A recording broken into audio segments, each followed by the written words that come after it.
প্রিয় দর্শক, স্বাগত জানাচ্ছি আগামীর বাংলাদেশ অনুষ্ঠানে। আশা করি আপনারা ভালো আছেন, সুস্থ আছেন।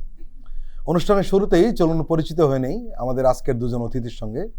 আজকে আমাদের সঙ্গে রয়েছেন মাসুমুর রহমান খলিলি, নির্বাহী সম্পাদক, দৈনিক নয়া দিগন্ত। আর রয়েছেন ডক্টর AKM সাইফুল্লাহ, রাজনৈতিক বিশ্লেষক ও গবেষক। আমরা শুরুতেই যাব মাসুমুর রহমান খলিলির কাছে। আপনি নিশ্চয়ই জানেন যে সৌদি আরবের আরামকো নামে যে প্রতিষ্ঠানটি রয়েছে, তেল গ্যাস উত্তোলনকারী প্রতিষ্ঠান, বিশ্বের একটি বড় প্রতিষ্ঠান। একটি অনুষ্ঠান হয়েছিল, রাষ্ট্রদূত সেখানে বক্তব্য রেখেছেন, ইউসুফ ইসা আল দুলাইলান। উনি সেখানে এমন একটি তথ্য প্রকাশ করেছেন যেটি হতাশাজনক। যে উনি বলছেন যে এই প্রতিষ্ঠানটি 2016 থেকে 2018 সাল পর্যন্ত 3 দফায় বাংলাদেশে এসেছিল বিনিয়োগ করার জন্য, কিন্তু সরকার তাকে স্বাগত জানায় নাই এবং কোনো ধরনের সহযোগিতা করেনি।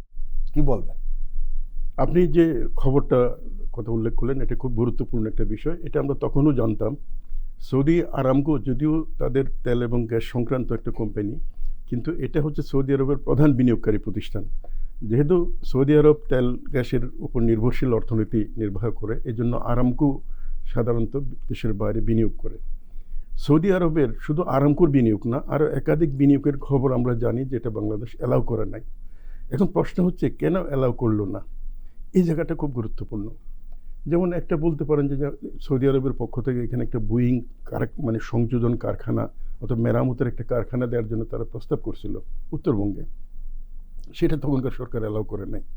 আবার জ্বালানি খাতের যে রিফাইনারির যে বিষয়টা, সেটা সরাসরি প্রস্তাব দিয়েছিল, কিন্তু অ্যালাউ করে নাই। শুধু ওইটা না, আমরা বেসরকারি খাতের একটা বড় প্রতিষ্ঠান, তারাও একটা রিফাইনারি করতে চাইছিল, যেই রিফাইনারিটা বাংলাদেশের পৃথিবীর যে কোনো ক্রুড অয়েল রিফাইন করতে পারবে, কিন্তু তাদেরকে অনুমতি দেওয়া হয়নি। এই অনুমতিটা যদি না দেওয়ার বিষয়টা শুধু বাংলাদেশের সরকারের ইচ্ছাধীন হতো, তাহলে এটা হয়তো বড় আপত্তি করার কথা ছিল না। হয়তো বাংলাদেশের অর্থনীতির কোনো হিসাব নিকাশ থেকে এটা করা হয়নি। কিন্তু আমরা যেটা জানতে পেরেছি সেটা হচ্ছে কি, আসলে একটা প্রতিবেশী দেশ এই ইনভেস্টমেন্টটা চায়নি। যেমন আপনার যদি তেল শোধনের বিষয়টা আসে, এখানে সাধারণত 20% ভ্যালু এডিশন হয়। আমাদের ইস্টার্ন রিফাইনারি একটা প্রতিষ্ঠান আছে, মাত্র বাংলাদেশের যে রিকোয়ারমেন্ট তার 20% এটা সাপ্লাই দিতে পারে।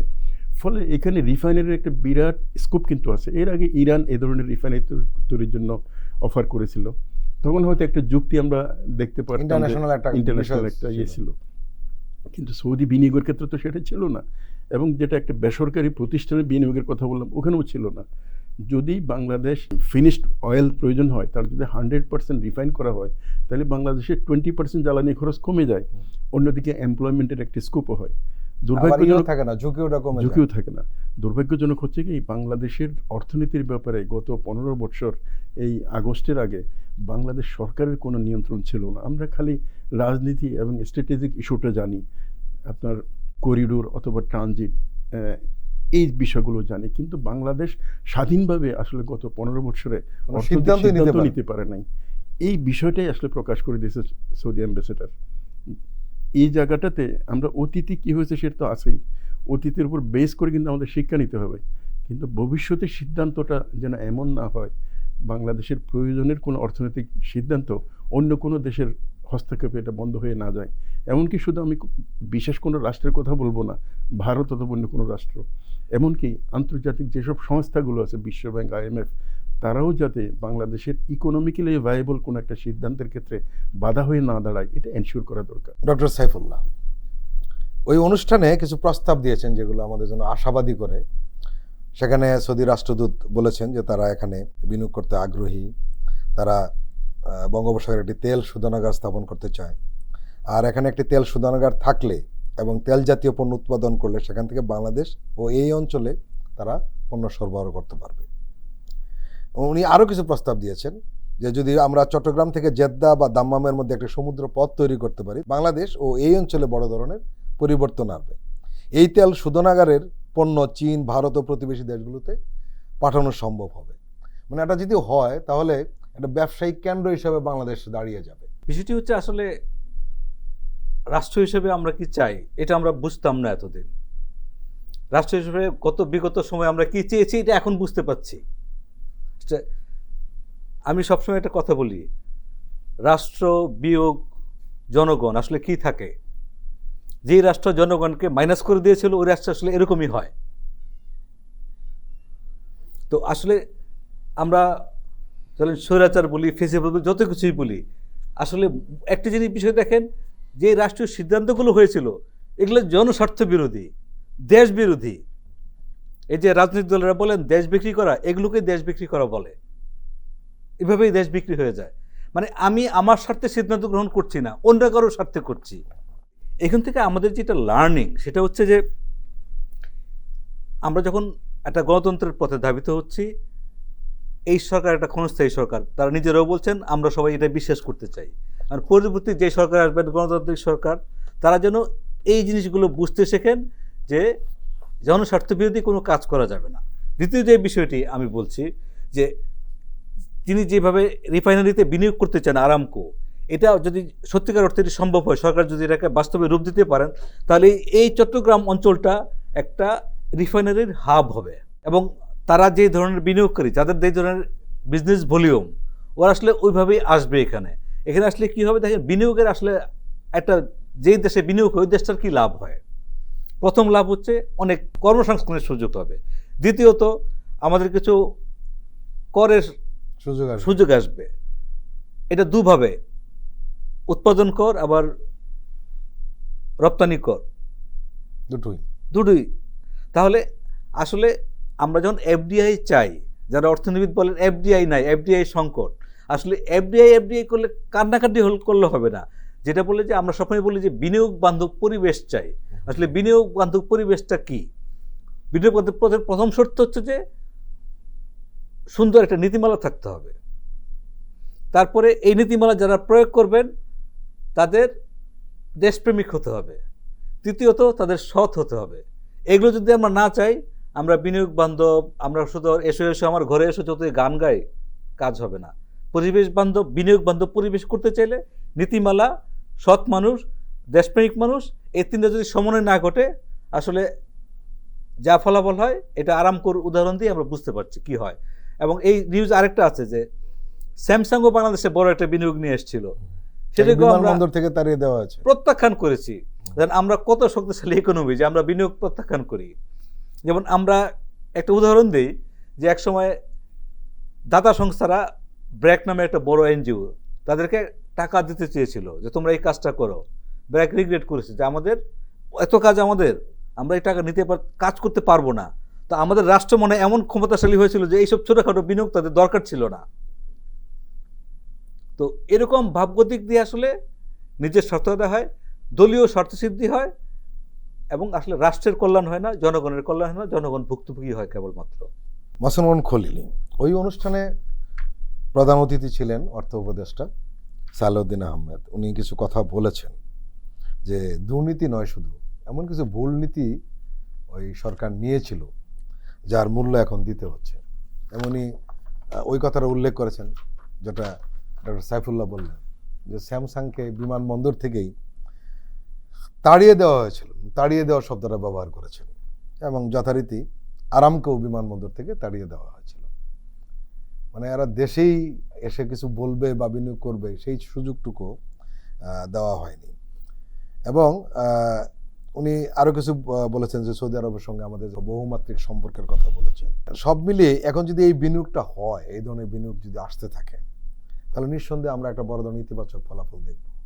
বিনিয়োগের একটা অর্থনৈতিক সাইড আছে আর একটা স্ট্র্যাটেজিক সাইড আছে, কৌশলগত সাইড। আপনি দেখবেন এই যে ডক্টর সাইফুল্লাহ সাহেব যেটা উল্লেখ করলেন, একটা বিশাল হাব তৈরি করা, আপনার রিফাইনারির হাব। তার মানে হচ্ছে কি, আপনার চট্টগ্রাম বা কক্সবাজারের মহেশখালীর ওই জায়গাটাতে যদি একটা বিশাল হাব তৈরি করা হয়, তাহলে এটার বাজার হবে হচ্ছে 7 সিস্টার, মিয়ানমার, বাংলাদেশ তো আছেই, এমনকি চায়নার একটা অংশ। যদি এখানে একটা বড় ইনভেস্টমেন্ট হয় এবং সেই ইনভেস্টমেন্ট যদি কনসোর্টিয়ামের মাধ্যমে হয়, যার যদি পার্ট হয় সৌদি আরবের পাশাপাশি আমেরিকার মতো শক্তিশালী রাষ্ট্র, অথবা ব্রিটেন, অথবা চায়নাও যদি এটার পার্ট হয়, তাহলে হবে কি, এই বিনিয়োগটা পুরো বাংলাদেশের নিরাপত্তার জন্য একটা কাজ করবে। আপনি আরেকটা অবকাঠামোগত শিপিং লাইনের অবকাঠামোর একটা প্রস্তাবের কথা বললেন, এটা অনেক দিন ধরে বাংলাদেশে আলোচনার মধ্যে ছিল, কিন্তু যখন এটা সৌদি আরবের প্রস্তাবটা অ্যাকসেপ্ট করা হচ্ছিল না, তখন একটা ফর্মুলা বের হয়ে আসলো এটার ম্যানেজমেন্টের সাথে ভারতের একটা সম্পৃক্ততা তৈরি করা। সেটা আমরা কিন্তু শুনেছি ওই সময়। এই সম্পৃক্ততা তৈরি করার ক্ষেত্রে কিন্তু আপনাকে খেয়াল রাখতে হবে, বিনিয়োগ শুধু অর্থনৈতিক বিনিয়োগ না, এখানে কৌশলগত একটা বিষয় আছে। যেমন বাংলাদেশের যে বন্দর এলাকা, এখানে রাডার সিস্টেম বসানোর জন্য একটা চুক্তি করা হয়েছিল। বলা হচ্ছিল যে এই রাডার যদি চট্টগ্রাম বন্দরে বসানো হয়, অলরেডি অনেক রাডার বসানো হয়েছে, এটা বাংলাদেশের সার্বভৌমত্বের জন্য এটা ক্ষতিকর একটা বিষয়। ফলে এই যে শিপিং লাইনের অবকাঠামোর যে প্রস্তাবটা, এই প্রস্তাবটা সৌদি আরব ইনভলভ করে আবার বাংলাদেশের স্বাধীনতার পক্ষের যারা বৈদেশিক পার্টনার আছে, ডিপ্লোম্যাটিক পার্টনার আছে, তাদের যদি ইনভলভ করা যায়, তাহলে কিন্তু এটা একই সাথে আমাদের একটা নিরাপত্তার গ্যারান্টিও কিন্তু তৈরি হয়। আপনি দেখবেন একটা রাষ্ট্র যে বিনিয়োগটা নেয়, এটা অনেক হিসাব নিকাশ করে নেয়। এখানে এমপ্লয়মেন্ট হয়, এখানে ভ্যালু এডিশন হয়, ইকোনমি বড় হয়, একই সাথে নিরাপত্তার বিষয়টা নিরাপত্তার বিষয়টা নিশ্চিত হয়। আমাদের সমুদ্র সীমা একটু নিরাপত্তার ব্যাপারে তুরস্কের সঙ্গে একটা কথাবার্তা চলছিল। বাংলাদেশের সত্যিকার বন্ধু যাদের উপর রিলাই করা যায়, এরকম শক্তি কারা কারা আছে? কিছু শক্তির সাথে আপনাকে স্ট্র্যাটেজিক্যালি একটা ডিলিংয়ে যেতে হবে। যেমন ধরুন আমেরিকা এক নাম্বার পরাশক্তি, আপনি আমেরিকার সাথে লড়াই করে তো বাংলাদেশের স্বাধীনতা নিশ্চিত করতে পারবেন না। আবার ভারত প্রতিবেশী দেশ, ঠিক আছে, তাদের সাথে একটা এনগেজমেন্টে যেতে হবে। এনগেজমেন্ট মানে কিন্তু তাদের অনুগত থাকা না, রাইট। একটা হচ্ছে একটা উইন উইন সিচুয়েশন, একটা বোঝাপড়া করা, যেখানে বাংলাদেশের লাভও হবে, ইন্ডিয়ার লাভও হবে। কিন্তু ভ্রাতৃত্বের জিনিসটা আলাদা।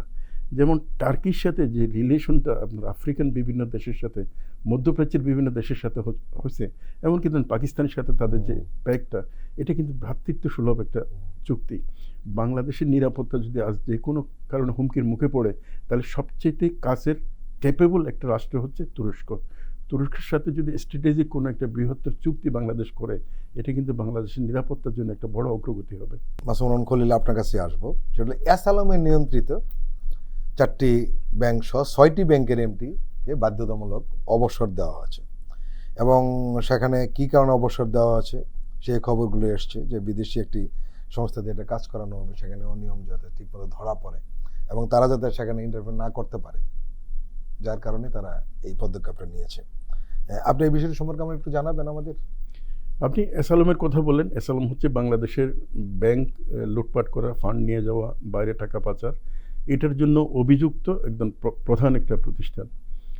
আমরা এখনও তো চূড়ান্ত রিপোর্ট সরকার প্রকাশ করে নাই, কিন্তু আমরা সাংবাদিক হিসেবে যেসব খোঁজখবর রাখি, সেটা হচ্ছে বাংলাদেশের যে টোটাল ব্যাংক আমানত আছে তার অলমোস্ট প্রায় 20% টাকা এসালাম কিন্তু বের করে একাই নিয়ে গেছে।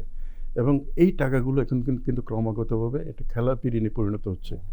যদি একটা প্রতিষ্ঠান 1/4 অথবা 1/5 ডিপোজিট যদি বের করে নিয়ে যায়, যেটা আইডল মানি হয়ে যায়, তখন ইকোনমিটা কিন্তু মুক্ত হয়ে পড়ার কথা।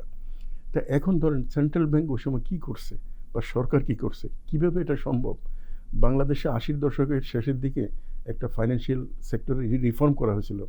কোনো একটা প্রতিষ্ঠানের, কোনো একটা গ্রুপের 2% শেয়ার কম হলে ব্যাংক ডাইরেক্টর হতে পারে না, একই ফ্যামিলির 2 জনের বেশি ডাইরেক্টর হতে পারেন, অনেকগুলো নীতিমালা ছিল।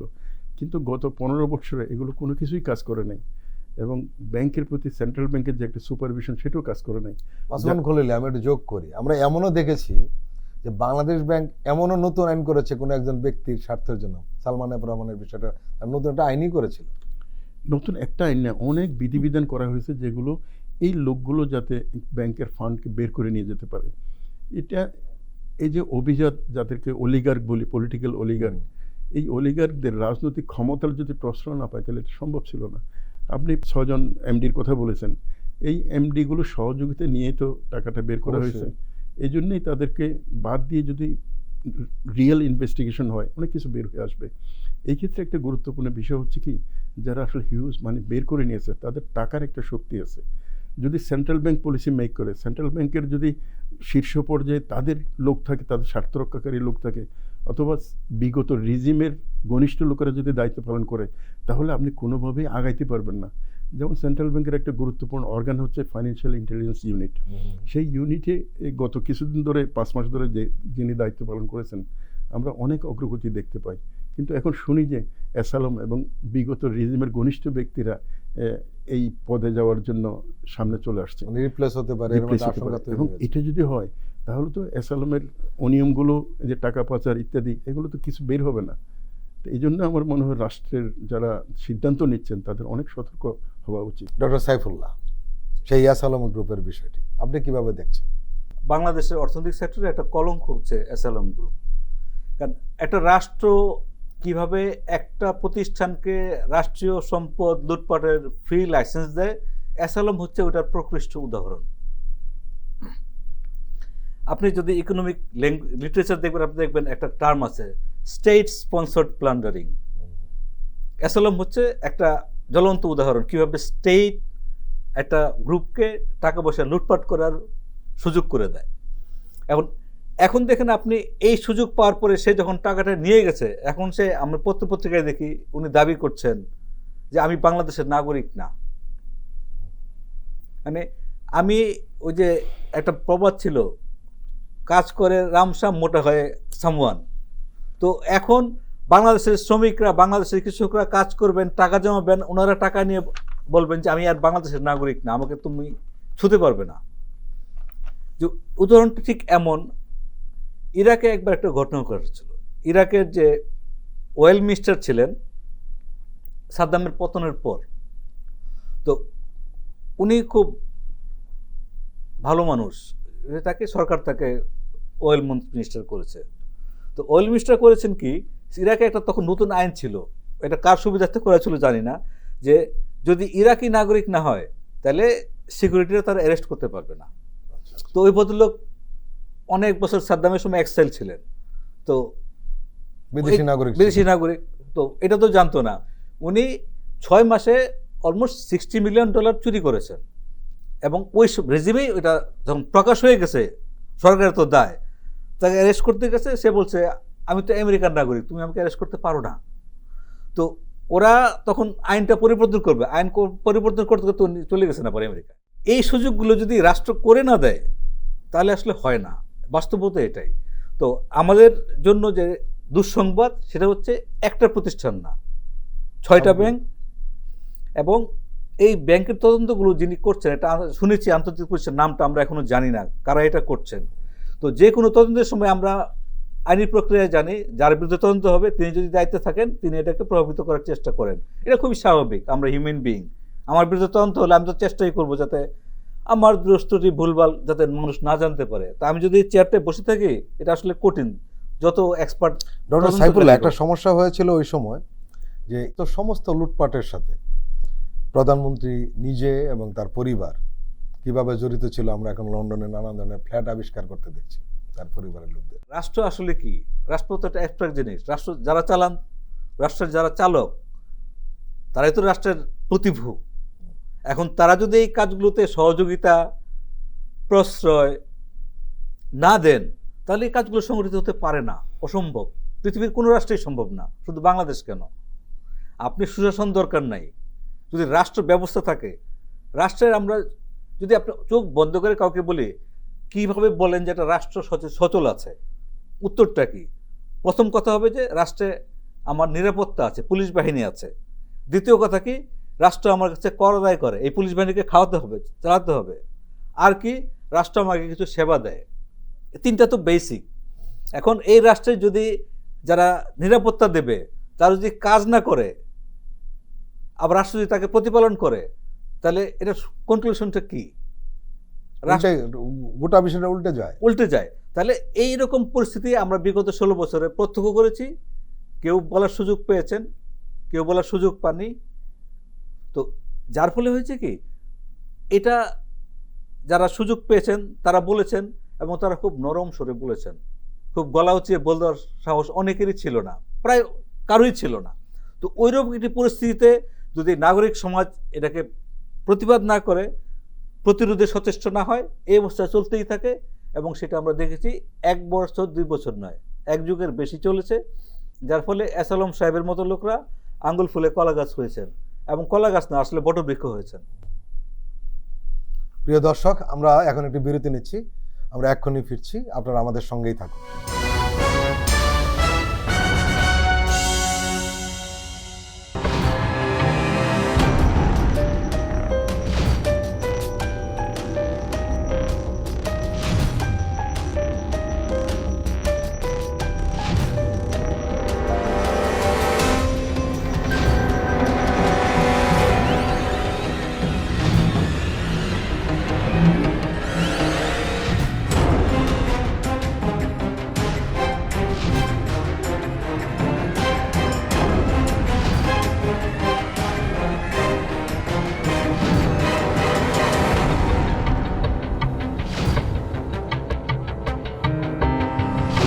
কেমন আছে অর্থনীতি দেখবেন প্রতি সোম ও মঙ্গলবার রাত 10:20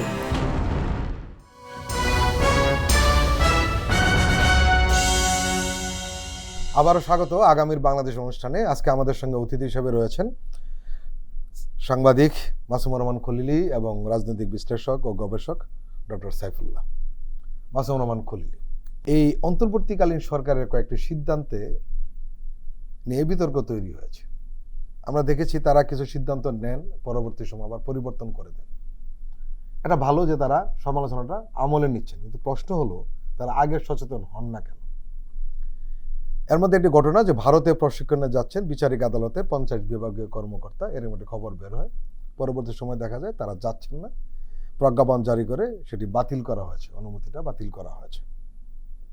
এখন প্রশ্ন হলো কেন সেটা দেওয়া হলো অথবা পরবর্তী সময় আবার বাতিলও করা হলো? এই সিদ্ধান্তটাকে আগে সরকার জানতে পারে না? না, আপনি প্রশ্নটা খুব ভ্যালিড প্রশ্ন উত্থাপন করেছেন। তবে বাস্তব বিষয়টা হচ্ছে কি, এই জাজদের প্রশিক্ষণের জন্য পাঠানোর সিদ্ধান্ত অন্তর্বর্তীকালীন সরকার নেয়নি। এটা আওয়ামী লীগ সরকারের সাথে তাদের একটা অ্যারেঞ্জমেন্ট ছিল। শুধু বিচারিক কর্মকর্তা না, পুলিশ যেত, তারপরে সিভিল ব্যুরোক্রেসির লোকজন যেত। এখানে একটা যোগ করে এই খরচটা ইন্ডিয়ায় দিত বলে বলা হয়েছে প্রজ্ঞাপনে। এমনকি সেনা প্রতিষ্ঠানের কর্মকর্তারাও কিন্তু তাদের ট্রেনিংয়ের একটা প্রোগ্রাম ছিল। এসব ট্রেনিং করা মানে হচ্ছে কি, একটা রাষ্ট্রকে যখন অনুগত করে রাখার প্রচেষ্টা হয়, তখন রাষ্ট্রের বেসিক কাঠামো যেগুলো আছে, যেসব বেসিক প্রতিষ্ঠান আছে, ওইসব প্রতিষ্ঠানের নীতি প্রণেতা যারা থাকে তাদেরকে বিভিন্ন প্রভাবিত করার চেষ্টা করা হয়। এটা ছিল তার একটা অংশ। আওয়ামী লীগের 15 বছর এরকম একটা চুক্তি না, অনেক চুক্তি হয়েছে। এই যে আপনি বিচারিক কর্মকর্তা বলছেন, বিচারকরা যদি ওখানে ট্রেনিংয়ের জন্য যায়, ওখানে আবার নানান ফাঁদের কথা শোনা যায়। এখন তাদের প্রভাবে প্রভাবিত হয়ে যদি বিচার কার্য করে, তখন নিরপেক্ষ বিচার তো আপনি পাবেন না। একইভাবে প্রশাসনিক কর্মকর্তারা যদি ওখান থেকে ট্রেনিং নিয়ে আসে এবং নানান ধরনের প্রলোভন ইত্যাদির মধ্যে যদি পড়ে যায়, তাহলে দেখা যাবে বাংলাদেশের স্বার্থে প্রশাসনিক সিদ্ধান্ত হচ্ছে না। একইভাবে আমরা নিরাপত্তা প্রতিষ্ঠানের কর্মকর্তাদের ব্যাপারেও সিদ্ধান্ত দেখতে পারি। তবে আমার একটা বিষয় থাকবে, সেটা হচ্ছে কি, সরকার এসব চুক্তিগুলোকে পর্যালোচনা করে যখন এই চুক্তির বাস্তবায়নের প্রসঙ্গ আসবে, তখন নিউজ পেপারে এটা নিয়ে নিউজ হওয়ার জন্য অপেক্ষা করার দরকার নেই, আগে থেকে সিদ্ধান্ত নেওয়া দরকার। আর এই সিদ্ধান্ত শুধুমাত্র স্পেসিফিক 40 জন কর্মকর্তা যাওয়ার ব্যাপারে না, ওই যে পুরো চুক্তিটা আছে, এই চুক্তিটা পর্যালোচনা করে এটা হয় অকার্যকর করা অথবা বাতিল করা, এই পদক্ষেপ নিতে হবে। না হলে ক্যাজুয়াল এক একটা ঘটনাকে কেন্দ্র করে একটা সিদ্ধান্ত আসবে, এটা কিন্তু প্রশ্নের মুখে ফেলে দিবে সরকার। একটা দাবি কিন্তু উঠেছিল, বারবার উঠেছিল, যে ইন্ডিয়ার সাথে যে ধরনের সমঝোতা চুক্তি হয়েছে সবগুলি একটু প্রকাশ করার দাবি উঠাচ্ছিল, কিন্তু সেই বিষয়ে আমরা কোনো খবর পাচ্ছি না। এই দাবিটা খুবই জেনুইন দাবি। দেখেন, আমি সাংবাদিক হিসেবে আমরা অনেক কিছু জানি যেগুলোর হয়তো ডকুমেন্ট আমরা প্রকাশ করতে পারবো না। আমার এক বন্ধু ছিলেন, ইনি একজন আমলা, একসময় সচিব ছিলেন। তো উনি এমনি ইনফরমালি বলছিলেন, বলছে যে চুক্তিটা গতকালকে হলো, উনি হোম মিনিস্ট্রিতে ছিলেন ওই সময়, বলছে তখন বাংলাদেশের সার্বভৌমত্বের কোনো কিছু নেই, কিন্তু ওনার পক্ষ থেকে এই চুক্তি আমরা পাওয়ার সুযোগ ছিল না। এমন অনেক চুক্তি আছে, যেমন বাংলাদেশের সাবেক প্রধানমন্ত্রী শেখ হাসিনা দিল্লি সফরে গেছেন, ওখানে চুক্তি হয়েছে, সেই চুক্তির কপি বাংলাদেশে নেই। এই যে আদানি, বহুল আলোচিত একটা প্রতিষ্ঠান, আদানির সাথে যে চুক্তিটা বিদ্যুৎ কেনার হলো, বাংলাদেশ সরকারের কাছে যে চুক্তি আছে, ওই চুক্তির সাথে ওরা যে দাবি করে এটার মিল নাই। তার মানে হয়তো আরেকটা চুক্তি হয়তো দিল্লিতে স্বাক্ষর করা হয়েছে, ওইটা জেনুইন চুক্তি। জেনুইন চুক্তি। এইরকম আরও অন্যান্য ক্ষেত্রেও আছে, যেমন এই যে ট্রানজিট করিডোরের যে বিষয়টা, এই বিষয়ে যে চুক্তিগুলো আছে, এই চুক্তিও বাংলাদেশ সরকারের কাছে আছে কিনা যথেষ্ট সন্দেহ আছে। এর বাইরে কতগুলো সংবেদনশীল বিষয় আছে নিরাপত্তা সংক্রান্ত, এগুলো কতটুকু আছে জানা যায় না। আপনি যেটা বললেন, আসলে বাংলাদেশ সরকারের এসব চুক্তিগুলি প্রকাশ করা দরকার। জনগণের জন্যই তো চুক্তি। জনগণ যদি নাই জানতে পারে, তাহলে যারা সরকার চালাচ্ছেন তারা কিভাবে দেশের স্বার্থ রক্ষা করবেন? ডক্টর সাইফুল্লাহ, এই যে মাঝে মধ্যে যে জামালাগুলি তৈরি হচ্ছে, এই বিষয়গুলো আপনি কিভাবে দেখছেন? আমরা যারা গভর্নেন্স নিয়ে কথা বলি, আমরা বলি প্রোঅ্যাক্টিভ অ্যাকশন, আর একটা হচ্ছে রিঅ্যাক্টিভ অ্যাকশন। আমরা যে আলোচনাগুলো শুনলাম এবং পত্রপত্রিকায় দেখি, এই বর্তমান অন্তর্বর্তীকালীন সরকার অধিকাংশ ক্ষেত্রেই তাদের অ্যাকশনগুলো হয় রিঅ্যাক্টিভ। রাইট। এখন ওনারা রিঅ্যাক্টিভ কি এটা জনদাবির প্রেক্ষিতে করেছি বলে তারা ভাবতে পছন্দ করেন, আমি এটা চাইনি। তারপরের লাইনটা কি, আমি এটা চাইনি, এই প্রশ্নটা আমার থাকবে, আমরা এটা চাইনি। তাহলে এই যে ভারতের প্রশিক্ষণ, আমরা একটু পেছনে ফিরি। আমাদের যখন আরেক স্বৈরাচার এরশাদ যখন বাংলাদেশকে ক্ষমতা দখল করলেন, তার আগে এখানে কিন্তু ভারতের প্রশিক্ষণ গ্রহণ করেছিলেন। অনেকেই এটা যোগসূত্র খুঁজে পান তার এই অকাজের। এখন এই ধরনের প্রশিক্ষণ কি আসলে তারই ধারাবাহিকতা কিনা, এই প্রশ্ন জনগণ করতেই পারে। আমার জানা মতে বিচারকদের প্রশিক্ষণের জন্য ভারত খুব শ্রেষ্ঠ জায়গা না, আরও অনেকগুলো দেশ আছে। এটা হচ্ছে একটি বিষয়। পরের বিষয়টি হচ্ছে আপনি যেটা বলছিলেন যে ভারতের সঙ্গে আমাদের যে সম্পর্ক, ভারতের এখানে ইন্টারেস্টটা কি, তারা নিজের খরচে এদের প্রশিক্ষণ দিবেন, এটা তো কোনো বাণিজ্য নাই। বিচারক প্রশিক্ষণ দিয়ে তো ব্যবসা নাই যে বিনামূল্যে ট্রেনিং দিয়ে দিলাম তারপর ওখান থেকে আয় রোজগার করবো, তাহলে স্বার্থটা কি, এই প্রশ্ন করার সুযোগও আছে। তাহলে মূল বিষয়টা হচ্ছে জাতি হিসাবে আমাদের প্রথম চিন্তা করতে হবে, প্রথমে যেটা বলছিলাম যে যেই কাজটা আমি করছি এটা আমার জাতির প্রয়োজনে হচ্ছে কিনা, আমার মানুষের কল্যাণের জন্য হচ্ছে কিনা। যদি না হয় তাহলে এটি অবশ্যই বাতিলযোগ্য। এটার জন্য জনগণের দাবি জানাতে হবে কেন? যদি আমরা বলি যে ফ্যাসিবাদ পরবর্তী সরকার, তাহলে ফ্যাসিবাদ যে কাজটা করেছে এই কাজটা যদি অব্যাহত রাখি, আবার ফ্যাসিবাদকে গালি দেই, তা তো হলো না। তাহলে শুনতে ভালো লাগে না। যেমন সাইফুল্লাহ, একটা বিষয় হলো জি, আমরা লক্ষ্য করেছি যে এই যে বিচারকদের যে বিচারপতিদের যে প্রশিক্ষণটা, এটা কিন্তু অনেক বিচারক এই প্রশিক্ষণ নিয়ে এসছে, আমরা দেখেছি অতীতে। মাসুমান খলিলি বললেন যে নিরাপত্তা বাহিনীর লোকজন, পুলিশরা প্রশিক্ষণ নিয়ে আসছেন, এবং তারা এই প্রশিক্ষণ নিয়ে গত 15 বছরে কি করেছে সেটি কিন্তু আমরা দেখেছি। ওখানে তো আসলে নতুন কিছু আইনস্টাইন বানাতে দেওয়া হয় না কাউকে। তিনি তার কর্মপদ্ধতি, প্রশিক্ষণ হচ্ছে আসলে এক ধরনের কর্মসরলীকরণ প্রচেষ্টা, তার কাজটা তিনি আরো ভালোভাবে কিভাবে করতে পারেন।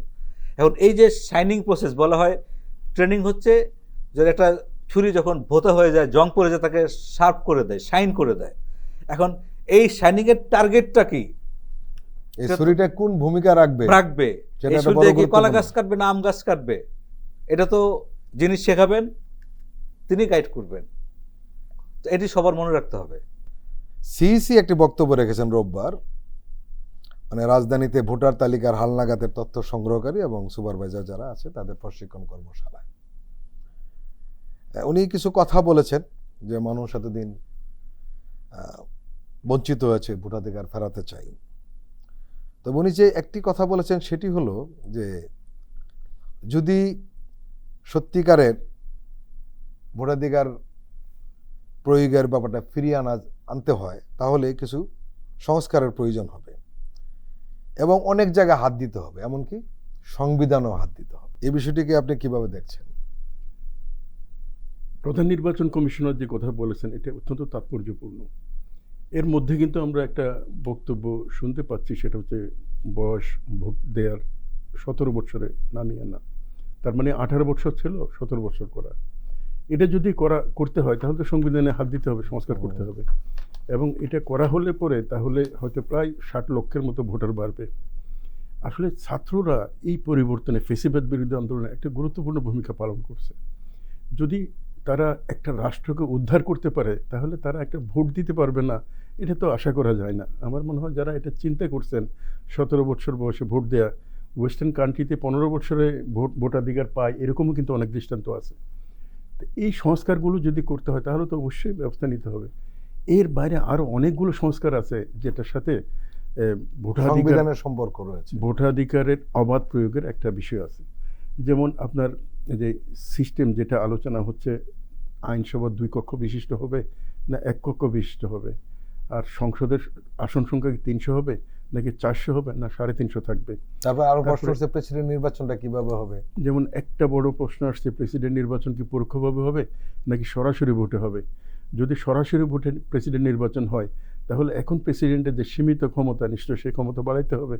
এমন কথাও আসছে প্রেসিডেন্টের আন্ডারেই প্রতিরক্ষা মন্ত্রণালয় এবং দুর্নীতি দমন কমিশন যদি যায় তাহলে একটা ভারসাম্য রক্ষা হবে। এর কোনোটাই কিন্তু আপনার সংবিধান সংশোধন ছাড়া সম্ভব না। আমার মনে হয় রিয়েল টার্মে যদি আমরা সংস্কার চাই তাহলে এইটাই হচ্ছে সর্বোচ্চ সুযোগ। সেটা 1 বছরের মধ্যে হোক অথবা 1.5 বছর হোক অথবা 6 মাস হোক, সেটা ভিন্ন বিষয়, কিন্তু সংস্কারের মূল জায়গাটাতে কিন্তু হাত দিতে হবে। এবং এটার ব্যাপারে জনগণের মধ্যে কিন্তু একটা অলরেডি ঐকমত্য আছে। অবশ্যই। আর এই ক্ষেত্রে কিছু প্রস্তাব আছে, এগুলো মনে বিবেচনা করা যেতে পারে। সেটা হচ্ছে ধরেন এই গভর্নমেন্টের ব্যাপারে একটা কথা বলা হয় ম্যান্ডেট নেই, একটা ম্যান্ডেট তো অবশ্যই আছে, যেটা ধরেন আপনার 5ই আগস্টের গণ অভ্যুত্থান বলি, বিপ্লব বলি, বরঞ্চ উল্টো করে বলা যায় যে অতীতে কোনো সরকারি এত বড় ম্যান্ডেট ছিল না। যদি ম্যান্ডেট একান্তই দরকার হয়, মনে করেন আপনার সংস্কারের জন্য 1.5 বছর সময় দরকার, ম্যান্ডেট নেই মনে করা হচ্ছে, তাহলে একটা গণভোট করা যেতে পারে। এই গণভোট তো আর লম্বা সময়ের গণভোট না। আমার মনে হয় ম্যান্ডেটটা বড় বিষয় না, বড় বিষয় হচ্ছে কি প্রয়োজনটা। রাষ্ট্রের অস্তিত্ব টিকায় রাখার জন্য, রাষ্ট্রের অগ্রগতির জন্য যদি কোনো সংস্কারের পদক্ষেপ নিতে হয়, তাহলে 6 মাস বা 1 বছর এটা বড় কোনো বিষয় না। হ্যাঁ, তবে এটা কোনোভাবেই হওয়া উচিত না। একটা অনির্দিষ্ট কাল পর্যন্ত চলতে থাকবে একটা সরকার জনগণের মত ছাড়া, এটা ঠিক হবে না। আর বাংলাদেশের ভাগ্য, বাংলাদেশের অগ্রগতি এটা গণতন্ত্রের সাথে যুক্ত, অবাধ ভোটাধিকার প্রয়োগের সাথে যুক্ত। এজন্য আমি মনে করি যে একটা ব্যালেন্স থাকা দরকার। সংস্কারের জন্য সময় দিতে হবে, আবার এটা যাতে অনির্দিষ্টকাল না হয়, গণতন্ত্র বিপন্ন হওয়ার মতো কোনো কিছু যাতে কোনো শক্তি যাতে চেপে বসতে না পারে, সেটাও কিন্তু দেখা দরকার। ডক্টর সাইফুল্লাহ, মাসুমান খলিল বলছিলেন আসলে ভোটাধিকারটাই আমাদের ছিল না, এটা হলো সবচেয়ে বড় সমস্যা। কারণ 5 বছর বা 4 বছর পর যখন কোনো প্রতিনিধি ভোটারদের কাছে যাওয়ার প্রয়োজন বোধ করে, তখন কিন্তু অনেক চেঞ্জ হয়। আবার যখন প্রয়োজন বোধ না করে, তখন আবার নেতিবাচক একটা পরিবর্তন আসে। আমরা সেটাই গত 15 বছরে দেখেছি। এবং ভোটাধিকার প্রয়োগ শুধু নয়, ভোটার বানানোর ব্যাপারটা একটা বড় ব্যাপার হয়ে দাঁড়িয়েছে। কারণ আসলে গত 15 বছর যেখানে ভোটই ছিল না, সেখানে ভোটার আর কিভাবে হবে তাই আমরা লক্ষ্য করেছি। এবং একটা সিদ্ধান্ত হয়েছে, যেটা নিয়ে একটু বিতর্ক ছিল রাজনৈতিকভাবে, যে বাড়ি বাড়ি গিয়ে ভোটার তালিকা হালনাগাদ কার্যক্রম শুরু হচ্ছে আগামী 20 জানুয়ারি থেকে। এটা অনেকেই চাচ্ছিলেন যে আসলে বাড়ি বাড়ি না গেলে ভোটাধিকারটা ঠিক সেভাবে হয় না। আরেকটা বিষয় সেখানে মনস্তাত্ত্বিকভাবে উল্লেখ করেছেন যে একটা মনস্তাত্ত্বিক পরিবর্তন আসে, মানুষ বুঝতে পারে যে আমি ভোটার হচ্ছে নতুন করে, যারা নতুন মানে প্রজন্ম হয়েছে। আর আপনি যে কথাটা বলছিলেন সেটা হলো 17 বছর। এটা একটা যুক্তি কেউ কেউ দিয়ে থাকেন, ওনারা যখন ভোট দিবেন তখন কিন্তু তাদের বয়স অলরেডি 18 হয়ে যাবে, এটা একটা যুক্তি। এই যে ভোটার, ভোট প্রয়োগ এবং সংস্কার, এই সবগুলি কিন্তু একসাথে বাঁধা। অবশ্যই এটা কিভাবে ম্যানেজ করা যায়? দেখুন, প্রথমে যেটি বলবো, সংস্কার একটা ডাইনামিক প্রসেস, চলমান প্রক্রিয়া, এটা স্ট্যাটিক না। হ্যাঁ, এখন তার মানে সংস্কার কোনো ফ্রেমে বাঁধা যায় না সংস্কারকে। আপনি মনে করেন সংস্কার কি? আমরা এক সময় বল পেন দিয়ে লিখতাম না, কালি কিনতাম, কালি কলমে ভরে লিখতাম। নীরব বিপ্লব হয়েছে, আমরা হঠাৎ করে সবাই বল পেন দিয়ে লিখতে শুরু করেছি, কোনো টাইম ফ্রেমে বাঁধা নাই। এক সময় আমরা অনেক কোচিং করতাম, যখন কলেজে ভর্তির জন্য বলা হলো যে নাম্বারের ভিত্তিতেই ভর্তি হবে, কেউ আর কোচিং করছে না। এটাও তো সংস্কার। সংস্কারকে আমরা যদি কোনো টাইম ফ্রেমে বাঁধার চেষ্টা করি, তাহলে আমরা সবাই ভুল করব। সংস্কার একটা চলমান প্রক্রিয়া, এটা চলতেই থাকবে। কারণ আমরা সবাই জানি বিশ্বের অধিকাংশ দেশেই 18 বছর হলে ভোটাধিকার পায়, কোনো কোনো দেশে কম বেশি আছে। এখন যদি পরিবর্তন করতে চাই, সেটাই তো সংস্কার, তাই তো? তাহলে আবার হয়তো আজকে 17 বছর করলাম, হয়তো আর 20 বছর পরে বলবে না 18 ভালো ছিল, আবার চেঞ্জ করলাম আমরা। মানে এটা তো শেষ কথা না। সংস্কার কোনোদিন শেষ কথা হতে পারে না, পরিবর্তন কোনো শেষ কথা না। আর পরিবর্তনের সবাই এটা আমরা জানি, পরিবর্তন হচ্ছে অবশ্যম্ভাবী একটা জিনিস, ইনএভিটেবল, এটা আপনি অস্বীকার করতে পারেন না। সমস্যা হচ্ছে কোন জায়গায়, আমরা এই টকশোতে বারবার যে কথাটা আলোচনা করার চেষ্টা করি, সেটি হলো যে সবাই বলতেছে এটাই শেষ সুযোগ। কেন বলছে? সেটি হলো আপনি বললেন না যে এক সময় কালির কলম দিয়ে আমরা লিখতাম, এখন এরপরে অন্য কলম আসলো, এরপর এখন কম্পিউটার দিয়ে লিখি। কিন্তু এই দেশের তরুণদের কিন্তু একটা বিশ্বাস, রাজনীতিবিদরা এখন কালির কলমে রয়েছে, তাদের দ্বারা সংস্কার সম্ভব নয়। এই যে একটা আস্থাহীনতা, এই কারণে কিন্তু সংস্কারটা বারবার সামনে আসছে। আস্থাহীনতা যে সংস্কৃতির অংশ, আস্থাহীনতা সংস্কৃতির পার্ট। আমি আপনার ভাই, 2 ভাই পাশাপাশি বড় হয়েছি, কেউ কাউকে বিশ্বাস করি না, এটা হচ্ছে সংস্কৃতির অংশ। এই সংস্কৃতি আমরা নিজেরাই গড়ে তুলেছি। সংস্কৃতি তো আকাশ থেকে আমদানি করা যাবে না ভাই। এখন তাহলে কি হবে? এই পারস্পরিক যে আস্থা বিশ্বাস, এটা কিভাবে ফ্রম উইদিন গ্রো করতে হবে, এটা ওভারনাইট করা যাবে না। এবং এই যে আস্থাহীনতা একদিনে তৈরি হয়নি, আপনি একদিনে সমস্যার সমাধান হবে না। এখন তাহলে কিভাবে হবে? এই যে বলছি যে আমরা মানুষ 12 বছর বা 3টা ভোটে মানুষ ভোট দিতে পারেনি। যে ছেলেটি 18 বছর বয়সে ভোটার হয়েছে, তার বয়স 32 হয়েছে, ভোট কি জিনিস সে জানে না, তো আস্থার সংকট তৈরি হবে না? এটা খুবই স্বাভাবিক। তাহলে আস্থার সংকটটা কিভাবে ফিরিয়ে আনবেন? যিনি ভোটার হয়েছেন তিনি জানবেন যে আমার ভোটটা আমি দিতে পারবো, আমার নিজের ভোট আমি দিতে পারিনি। আমি ডক্টর সাইফুল্লাহ কে ডক্টর সাইফুল্লাহ ভোট দিচ্ছেন আমি জানি না, তাই না? তাহলে আমি কিভাবে আস্থা ফিরে পাবো? তাহলে প্রথম হচ্ছে, যদি আস্থার সংকট আপনি আস্থা ফিরিয়ে আনতে চান, প্রথম কাজ হচ্ছে ভালো একটি ভোটার তালিকা তৈরি করা। দ্বিতীয় হচ্ছে ভোটের সুষ্ঠু পরিবেশ সৃষ্টি করা। এখন আমাদের বাংলাদেশে আমরা জানি একটা গ্রামে আমরা ওয়ার্ড ভিত্তিক ভোটার আমরা করি, কিন্তু এমন আমরা দেখতে পাই যে কোনো একটা ওয়ার্ডে কোনো একটা ব্যক্তির প্রভাব থাকে, উনি এই প্রভাব খাটানোর চেষ্টা করেন। যদি আমরা এখনও এই পরবর্তী পরিস্থিতিতেও যদি এই প্রভাবগুলো যদি আমরা নিউট্রালাইজ না করতে পারি, তাহলে আমরা ভালো নির্বাচন পাবো না। ভালো ভোটার তালিকা, ভালো ভোটের সঙ্গে এইগুলো বিবেচনা নিতে হবে। যদি সার্বিকভাবে আমরা ভালো নির্বাচন করতে পারি, যে আস্থার সংকটের কথা আমরা বলছি, যে আস্থার সংকটের সংস্কৃতি, সেটা আমরা অনেক সহজতর করতে পারবো। মানুষের আমাদের সংকটের সমাধান হবে, আমরা পরস্পরকে বিশ্বাস করতে শুরু করব। মাসুম খলিলি, উনি কিছু কথা বলছিলেন, সেই কথা রেশ ধরে আপনাকে একটি প্রশ্ন করি। সেটি আপনার পত্রিকা নয়া দিগন্তেই একটা প্রধান শিরোনাম হয়েছিল যে রাতের ভোটের 30 জেলা প্রশাসক এখনো গুরুত্বপূর্ণ পদে বহাল। যদি তাই থাকে তাহলে উনি যে বলছিলেন ভোটার তালিকা ঠিক মতো হলো, সেটা অ্যাপ্লাই কিভাবে হবে?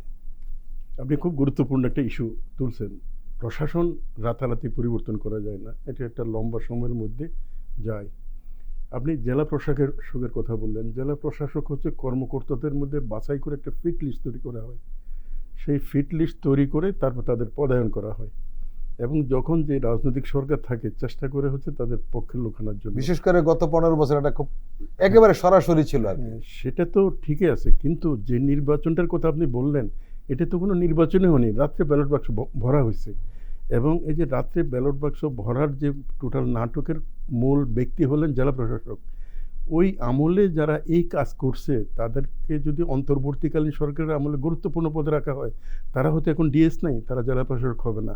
তারা যদি সচিব হয়, তারা যদি অতিরিক্ত সচিব হয় সংবেদনশীল জায়গায়, তাহলে তারা তো একই কাজ করতে পারেন স্বাভাবিকভাবে। তাদের বিরুদ্ধে কিন্তু একটা অভিযোগ রয়েছে, নয় আসলে এটা প্রমাণই আমরা দেখেছি। সেটা হলো এই ডামি নির্বাচন এবং রাতের নির্বাচনে জেলা প্রশাসকদের নগদ টাকা পয়সা দেওয়া হয়েছে, এটা সবাই জানে।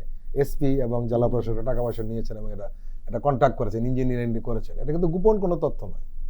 এটা আমার মনে হয় শুধু রাতের নির্বাচন না, আর সর্বশেষ যে নির্বাচনটা হলো 2024 সালে, এই নির্বাচনে যারা জেলা প্রশাসক, যারা এসপি হিসেবে কাজ করছেন, যারা রিটার্নিং অফিসার ছিলেন, তাদের পরবর্তী নির্বাচনে কোনো ক্রমেই দায়িত্ব রাখা যাবে না। একই সাথে রাষ্ট্রের প্রশাসনিক সিদ্ধান্তের সংবেদনশীল জায়গাগুলোতেও তাদের বসানো উচিত না। এমনকি আমি মনে করি যে যাদের এই সময়ে এসপি অথবা ডিসির দায়িত্ব পালন করেছেন, অন্তত এই দুইটা নির্বাচনে তাদের কোনোভাবেই মানে সর্বোচ্চ পর্যায়ে পদোন্নতি দেওয়ার বিষয়ে চিন্তা করা দরকার, এবং এটা উচিত হবে না। প্রিয় দর্শক, আমরা আবার একটু বিরতি নিচ্ছি, আমরা এক্ষুনি ফিরছি, আপনারা আমাদের সঙ্গেই থাকুন।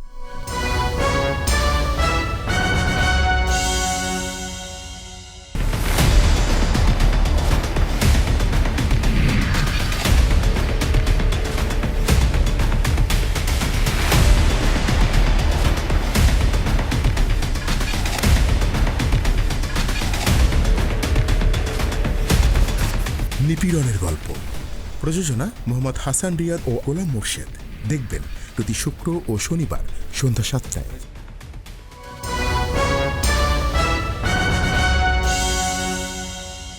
আবারও স্বাগত আগামীর বাংলাদেশ অনুষ্ঠানে। ডক্টর সাইফুল্লাহ,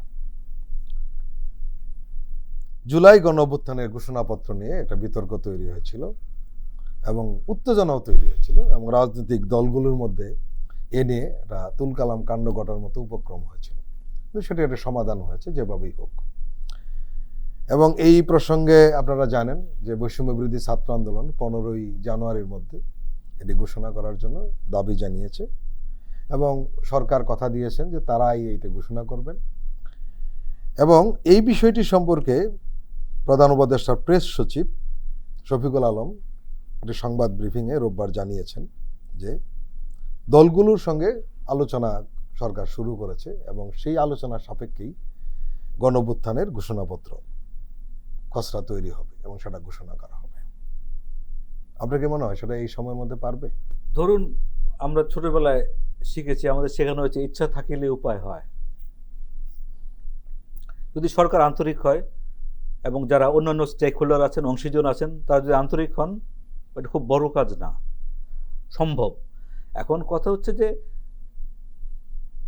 এই যে গণ অভ্যুত্থান, এটা যদি কেউ কেউ মনে করেন যে 15 দিনের কাজ ছিল, শুধু 15 দিনের প্রতিফলন করবে, এটা একরকম কথা হবে। কেউ যদি মনে করেন এটা 5 বছরের কাজ ছিল বা 15 বছরের কাজ ছিল, এটা রূপটা ভিন্ন রকম হবে। তো এখন যারা অংশীজন আছেন তারা ভেবে দেখবেন এটার পরিসর কতটুকু বড় করবেন। যদি ফেসিবাদ একদিনে তৈরি হয়নি, বিপ্লবটাও একদিনের না। সবাই এভাবে এটা বড় করার জন্য কিন্তু আলোচনা করার সুযোগ তৈরি হয়েছে, করা হয়েছে। এই জন্য তাহলে আমি এটাকে ব্যক্তিটা যত বড় করব, এর মধ্যে ইনগ্রিডিয়েন্টগুলো অনেক বেশি আসবে। এবং যেহেতু আমরা সবাই মিলে করতে চাচ্ছি, সরকার ঘোষণা দিয়েছে আমরা করব, সরকার যখন করে সবাইকে সাথে নিয়ে করে, তো সবার সার্বিক সহযোগিতা থাকলে এটা হবে। আর একটা জিনিস আমি নির্বাচনের বিষয়ে যে কথা খলিল ভাই বলছেন, আমি একটু যোগ করতে চাই এখানে। দেখেন বাংলাদেশে কি হয়েছে, কেন ডিসি সাহেবরা, এসপি সাহেবরা নির্বাচনে এইভাবে রোল প্লে করেছেন। একটি বিষয় আপনি উল্লেখ করেছেন, এটা ওপেন সিক্রেট, যে এটা বড় টাকার লেনদেন হয়েছে। আমি অন্তত 3 জন এমপির কথা জানি, তারা আমাকে ব্যক্তিগতভাবে বলেছেন যে ভোটারদের কিছু দিতে হয়নি, ওনাদের দিতে হয়েছে। এটা কেন হয়েছে? দুটো কারণে হয়। দেখেন সারা পৃথিবীতেই রাজনীতির সঙ্গে, প্রশাসনের সঙ্গে রাজনীতির একটা সম্পর্ক থাকে, বা রাজনীতিকরণের একটা সম্পর্ক থাকে। কারণ রাজনীতিকরণ 2টা ধরন আছে।